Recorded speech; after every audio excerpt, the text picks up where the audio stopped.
Assalamualaikum warahmatullahi wabarakatuh. Nama saya Taufikoh Dina Aryani, kelas HK 18D. Saya akan menjawab soal UAS mata kuliah Hukum Kesehatan.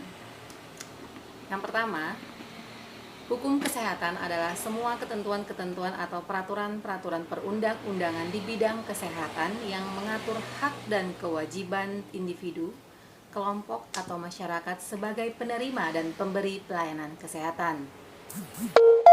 Tujuan hukum kesehatan adalah menyelesaikan sengketa yang terjadi di dalam masyarakat di subsektor kesehatan.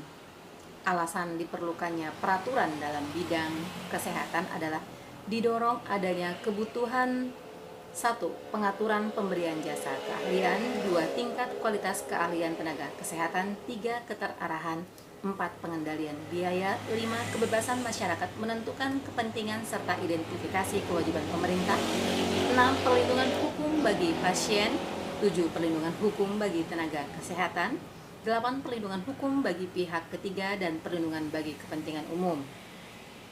Jawaban soal nomor 2.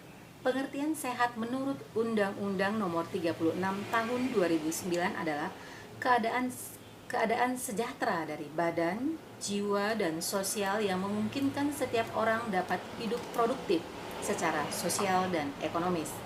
Menurut saya, seseorang yang dikatakan sehat adalah keadaannya sehat baik secara fisik maupun mental. Jawaban soal nomor 3. Perjanjian antara dokter dan pasien adalah perjanjian terapeutik. Perjanjian terapeutik adalah perjanjian antara dokter dengan pasien yang memberikan kewenangan kepada dokter untuk melakukan kegiatan memberikan pelayanan kesehatan kepada pasien berdasarkan keahlian dokter. Jawaban soal nomor 4. Sumber-sumber hukum kesehatan. 1. Undang-undang ialah peraturan negara yang dibentuk oleh alat perlengkapan negara yang berwenang dan mengikat masyarakat. 2. Custom adalah perbuatan manusia mengenai hal tertentu yang dilakukan berulang-ulang.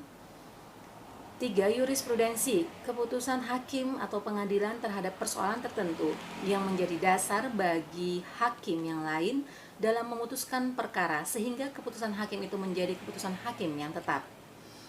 4. Perjanjian merupakan salah satu sumber hukum karena perjanjian yang telah dibuat oleh kedua belah pihak mengikat para pihak itu sebagai undang-undang. Yang kelima, doktrin adalah pendapat para sarjana hukum terkemuka yang besar pengaruhnya bagi pengadilan dalam mengambil keputusan. Menurut saya, sumber hukum yang paling mendominasi adalah perjanjian, di mana hubungan dokter dan pasien secara hukum umumnya terjadi melalui suatu perjanjian atau kontrak, dimulai dengan tanya jawab antara dokter dan pasien, kemudian diikuti dengan pemeriksaan fisik. Akhirnya, dokter menegakkan suatu diagnosa. Jawaban soal nomor 5.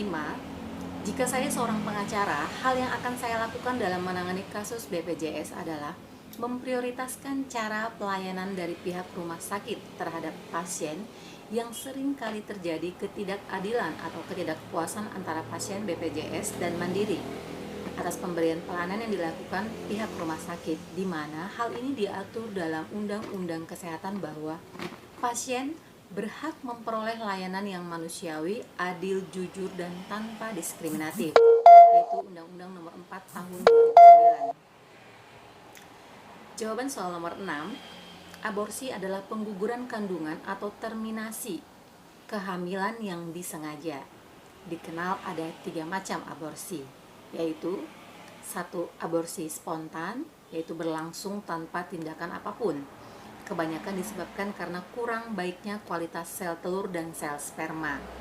2. Aborsi buatan adalah pengakhiran kehamilan sebelum usia kandungan 20 minggu atau berat janin kurang dari 500 gram sebagai suatu akibat tindakan yang disengaja dan disadari oleh calon ibu maupun si pelaksana aborsi. Yang ketiga, aborsi terapeutik adalah pengguguran kandungan buatan yang dilakukan atas indikasi medik. Sebagai contoh, calon ibu yang sedang hamil tetapi mempunyai penyakit darah tinggi melambung atau penyakit jantung yang parah yang dapat membahayakan baik calon ibu maupun janin yang dikandungnya, tetapi Ini semua atas pertimbangan medis yang matang dan tidak tergesa-gesa. Jawabannya soal nomor 7. Praktek yang buruk dalam malpraktek maksudnya adalah ketidakcakapan yang tidak dapat diterima yang diukur dengan ukuran yang terdapat pada tingkat keterampilan sesuai dengan derajat ilmiah yang lazimnya dipraktikkan pada setiap situasi dan kondisi di dalam komunitas keanggotaan profesi yang mempunyai reputasi dan keahlian rata-rata. Tolak ukur dari malpraktek adalah 1. Berbuat atau tidak berbuat. Tidak berbuat di sini adalah mengabaikan pasien dengan alasan tertentu seperti tidak ada biaya atau tidak ada penjaminnya. Kedua, tindakan berupa tindakan medis, diagnosis, terapeutik, dan manajemen kesehatan. 3. Dilakukan terhadap pasien. 4. Dilakukan secara melanggar hukum, kepatuhan, kesusilaan, atau prinsip profesi lainnya. Kelima, dilakukan dengan sengaja atau ketidakhati-hatian. Keenam, mengakibatkan salah tindak, rasa sakit, luka, cacat, kerusakan tubuh, kematian, dan kerugian lainnya. Untuk soal nomor 8, jawabannya macam-macam malpraktek. 1. Kriminal malpraktek, yaitu perbuatan seseorang dapat dimasukkan dalam kategori kriminal malpraktek manakala perbuatan tersebut memenuhi rumusan delik pidana. Contohnya melakukan eutanasia, membuka rahasia jabatan, membuat surat keterangan palsu, melakukan aborsi tanpa indikasi medis. Kedua, sipil malpraktek.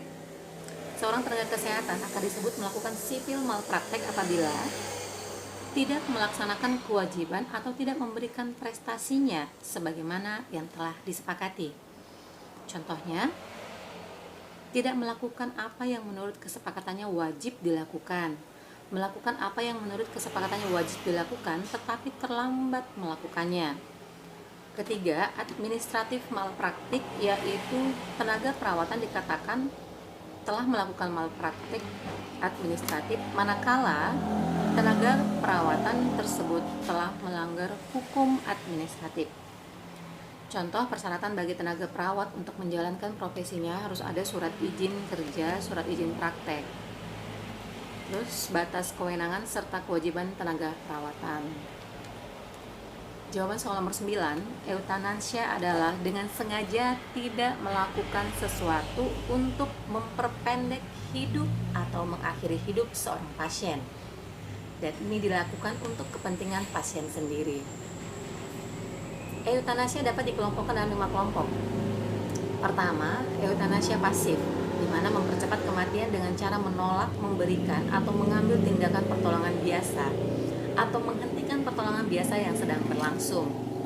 2. Eutanasia aktif, mengambil tindakan secara aktif, baik langsung maupun tidak langsung yang mengakibatkan kematian.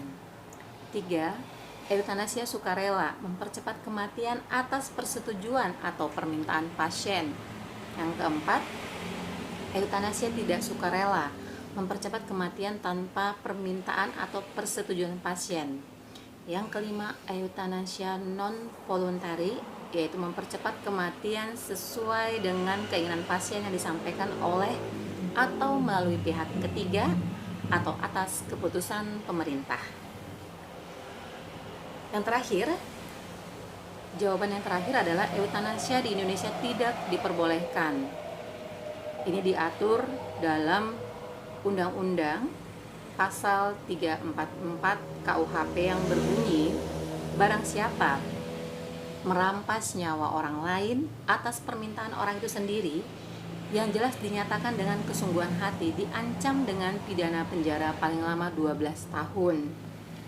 Jika dikaitkan dengan agama dan hak asasi manusia, eutanasia tidak diperbolehkan dan tentunya melanggar hak asasi manusia, yaitu hak untuk hidup. Demikian jawaban UAS Hukum Kesehatan. Terima kasih. Wassalamualaikum warahmatullahi wabarakatuh.